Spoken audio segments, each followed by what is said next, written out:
సంవత్సరాల తరబడి ఎన్ని మందులు వాడినా మీ మోకాల నొప్పులు తగ్గట్లేదా? ప్రాణ పెయిన్ క్లినిక్ లో అత్యాధునిక చికిత్స.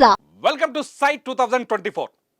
పశ్చిమ గోదావరి జిల్లాకు అధికారికంగా ప్రకటించని రాజధాని నరసాపురం. మొత్తం ఆంధ్రప్రదేశ్ రాజకీయాలను ప్రభావితం చేయగలిగిన ప్రాంతం, ఆర్థికంగాను రాజకీయంగాను మంచి సౌండ్ ఉన్న ప్రాంతం. అలాంటి నరసాపురం అసెంబ్లీ స్థానాన్ని ఈసారి ఎవరు గెలుచుకోబోతున్నారు? సై 2024లో చూద్దాం.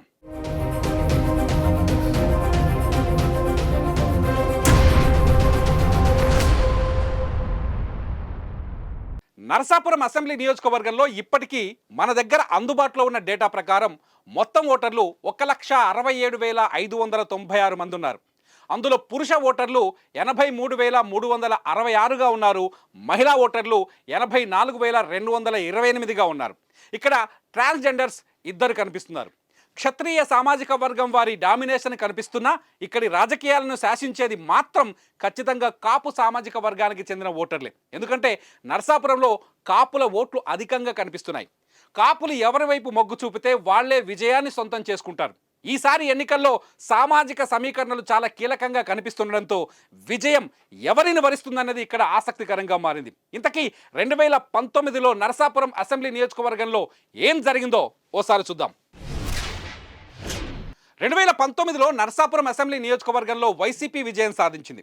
ముదునూరి ప్రసాదరాజు ఇక్కడ 6,436 ఓట్ల మెజారిటీతో విజయాన్ని సొంతం చేసుకున్నారు. ప్రసాదరాజుకు ఇక్కడ 55,556 ఓట్లు వచ్చాయి. అంటే మొత్తం ఓట్లలో ఇది 40.68%. అయితే 2019లో ఇక్కడ టీడీపీ కంటే జనసేన బలంగా కనిపించింది. జనసేన అభ్యర్థి బొమ్మిడి నాయకర్ 49,120 ఓట్లతో రెండో స్థానంలో ఉన్నారు. అంటే మొత్తం ఓట్లలో ఇది 35.97% ఓట్లు. టీడీపీ నాయకుడు బందరు మాధవ నాయుడు 27,059 ఓట్లతో సరిపెట్టుకున్నారు. 19.82% ఓట్లు వచ్చాయి ఆయనకి. ప్రసాదరాజు ఈ నియోజకవర్గానికి స్థానికేతరుడు అయినప్పటికీ విజయం ఆయన్నే వరించింది. మంచి మెజారిటీ కూడా వచ్చింది. ఇప్పుడు కూడా వైసీపీ ప్రసాదరాజుకే టికెట్ను కేటాయించింది. 2024లో ఇక్కడ ఎవరెవరు ఎన్నికల బరిలో ఉన్నారో ఒకసారి చూద్దాం. కూటమి సీట్ల పంపిణీలో భాగంగా నరసాపురం అసెంబ్లీ నియోజకవర్గం ఈసారి జనసేన ఖాతాలోకి వెళ్ళింది.